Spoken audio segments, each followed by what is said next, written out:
Good morning.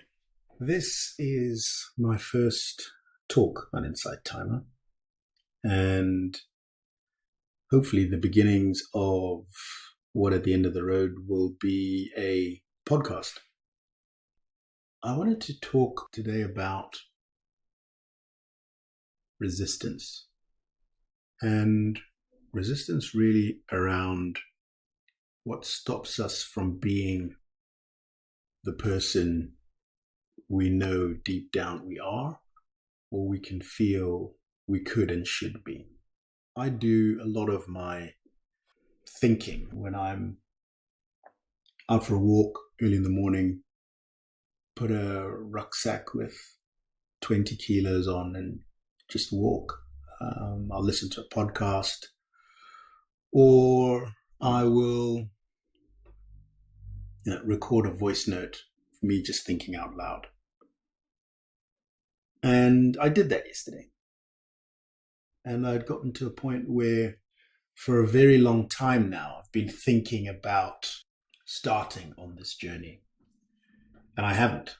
And a mentor of mine in this space basically just said, take out your phone, hit record, say what you've got to say, press stop, and then upload it. And I don't know about some of you, but as simple as that sounded, and in many ways still sounds, there was so much involved in that simple process.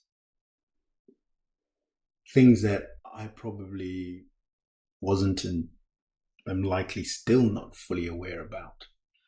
And in that, I guess, is what's popularly known as ego.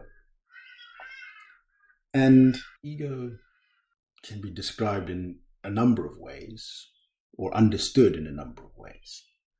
My belief is that, the ego is there essentially to protect you, to keep you safe from all of the quote unquote bad things we've learned in our past that the world has imparted and placed on us as we've grown up, whether that be as a child, as a teenager, as a young adult, at whatever stage of our life.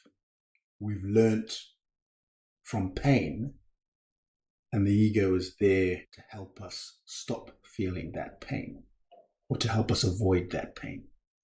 So the question that I had for myself is, what's the resistance to starting on this journey?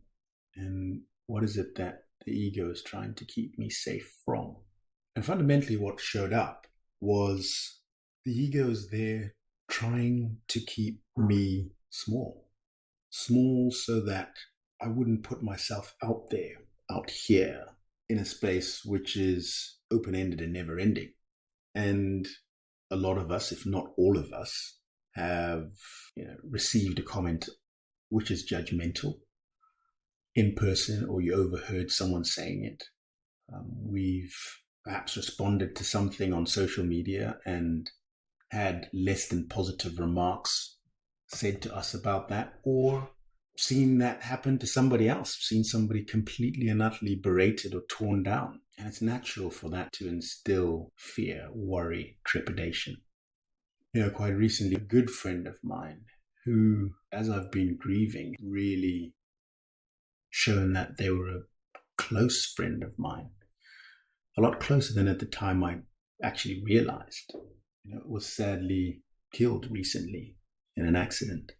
And I've thought a lot about what his last thoughts might possibly have been. And of course, I will never know.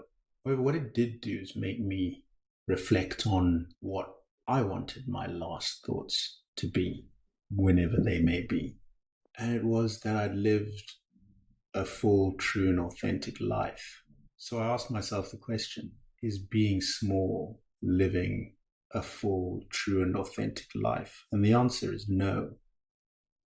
And so on that walk, I turned on the voice note function on my phone and hit record and recorded a podcast.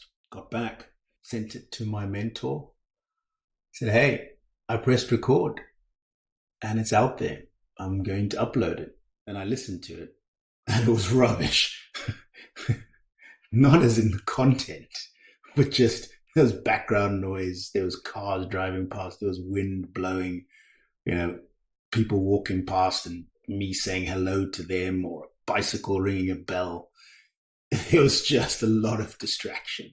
So I deleted the message to him, and then I actually had a coaching session with him later on that evening, and I told him what happened, and we both chuckled about it.